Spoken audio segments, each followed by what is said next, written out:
Welcome back. Our next guest is known for his writing and his voice. Both are provocative, compelling, and urgent. He's a celebrated journalist and activist who sparked a nationwide conversation on race in Canada. He's here with his new book, The Skin We're In, A Year of Black Resistance and Power. Please welcome back to the show, Desmond Cole. Desmond, we're so happy to see you because congratulations on the overwhelming success of this book. And it's been described as, quote, a chronicle of anti-Black racism in Canada in the year 2017. Here's the thing, though. Here in Canada, we know about Michael Brown. We know about Trayvon. We know about the American stories of injustice, but we don't know necessarily a lot about the Canadian stories. Why is that? I think that our narrative as Canadians says that if it has to do with racism and Black people, it's happening south of the border. And this book was a really great opportunity for me to say, well, what if we don't do that? What if we take 1 year in Canadian life and we break it down month by month, as I did in the book, and every chapter represents a different story of Black experience in this country with education, child welfare, immigration.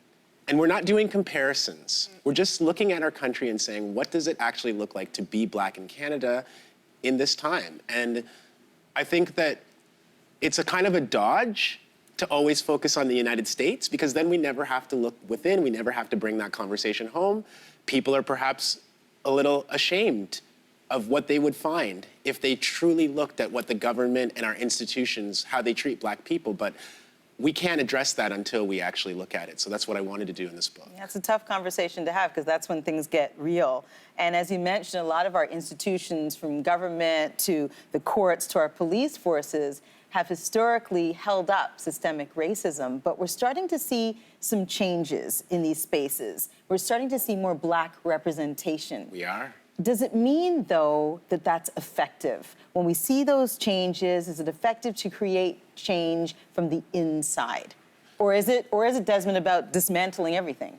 Well, I mean, I think that the inside-outside conversation is a tricky one, because my question is, if you get on the inside, as we call it, what are you there to do? Are you there to push? Are you there to challenge? Or are you there to say, I'm here, Black people, so you don't have to worry anymore, you don't have to panic, but then there's no action, right? I think that if you're the head of a police service and you're Black, we have a Black police chief in this city, we have Black police chiefs in different cities across Canada. I'm not seeing any change, though, in the way that the police treat Black people on a daily basis. And it's a little unfair to expect that 1 or 2 or 3 Black people in well-positioned places are going to dismantle an entire system of white supremacy. I believe in dismantling systems that don't work because these systems weren't designed with our protection in mind as Black people. They were designed with a white colonial framework in mind. And just pretending that 2 or 3 Black individuals are going to shift that whole thing for me is not realistic. We need more. You dismantle and then what? You start again. So when something is not working, we don't say, well, we'll tinker with it a little here, we'll tinker with it a little there. I'll give you an example. This city that we're in Toronto here spends $1 billion a year on policing. So you have to add together childcare, emergency services, transit. You have to add them all together just to get what we spend on policing. So dismantling policing might sound like a radical or revolutionary thing to me, but I think that living in a city where you spend more on policing, that's your #1 priority, and most of the policing that is happening in the city is detrimental to Black life, that system has to be dismantled so that we can use those resources from policing to actually help our communities. Our communities are a lot poorer on average in this city and across Canada. So we can spend the money to police our communities, or we can spend the money to ameliorate and help our communities, but we can't do both. We have to start making some choices.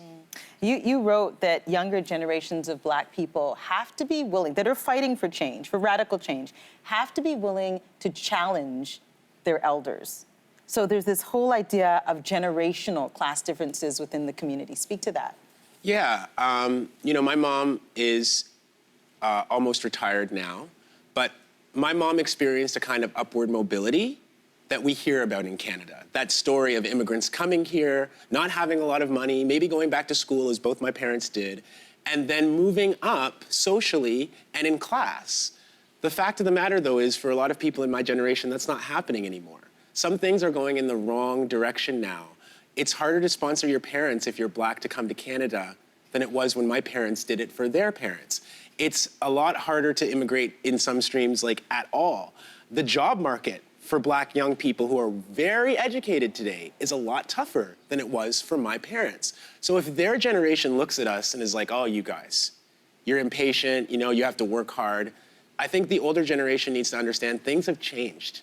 The opportunities that they fought so hard for have not necessarily been there for us, and that's why we have to take a different path. You're arguably one of the most well-known activists in our country, and we see you on TV, you're in the media, you are calling out elected officials, you are definitely not mincing words. Can different forms of activism coexist, though? Can someone be as active as you without being as provocative?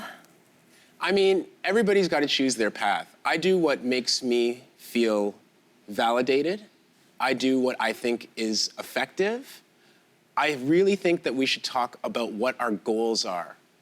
There are lots of different ways to achieve your goal, but we have to have the same goal. So my goal in writing this book was to talk about all the systems that affect Black people and to show not only the ways that we might struggle sometimes, but the ways that our communities organize and fight back. And that doesn't always mean going out into the street with a placard. It doesn't always mean going and speaking at a community meeting.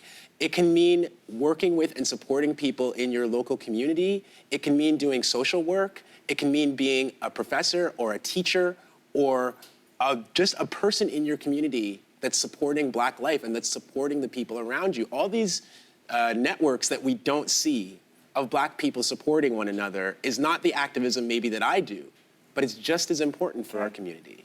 So here's an example of where you have been quite outspoken. In the days leading up to the federal election last year, Canada literally looked at racism in the face when Justin Trudeau, in blackface, photos of him, several, emerged. And there was a lot of talk at the time about how he had no racist intent. Now, you have said that racism is actually not about intention. Why the differentiation? Can you unpack that a little bit? Well, if we use the example of Prime Minister Trudeau repeatedly wearing blackface and then telling us that he didn't know really that he was hurting people, it doesn't change the history of that practice and the fact that it was designed to hurt Black people, right? Blackface is never innocent. It's never just a thing that somebody thinks of like would be funny or like, it's embarrassing for Justin Trudeau that he would stand up in front of the entire world and say that he didn't know. But it hurts all the same. If you have policies towards Black people in policing, in the child welfare system, in healthcare that are hurting us, what matters is the outcome for us as Black people, not the intention of a white person being like, well, I didn't know. I didn't mean to hurt you. If I don't mean to step on your toe every day when I come into the studio, but every day I step on your toe, after a while, your toes are going to be broken, Lainey, and it's not going to matter whether I meant to step on them or not. But is there something to be said for second chances? Because Canada decided to give him a chance. He is now the Prime Minister. Sure. Is there something to be said for that and learning from one's mistakes? You can learn from your mistakes and step away at the same time. This is about power, right? Justin Trudeau thought that he should remain in power despite the blackface revelations. But I have to say, it's one thing to wear blackface and then to just think you can apologize and whisk it away. It's another thing to raise immigration deportation targets, which our government has done, which affects Black people.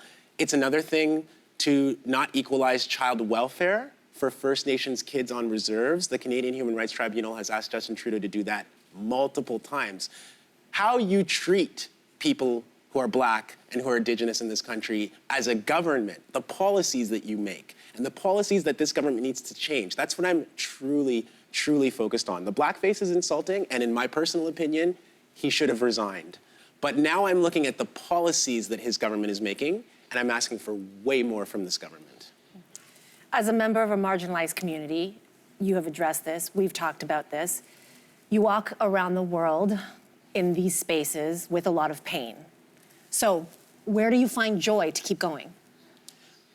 I honestly find a lot of joy in the struggle itself, because we are still here as Black people. We are still surviving and fighting and innovating and supporting one another despite all of the odds that are against us.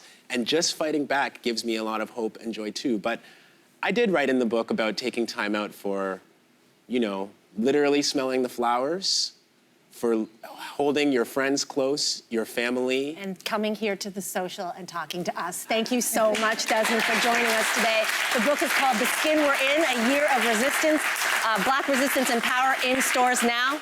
We'll be right back after the studio audience. You get your own copy.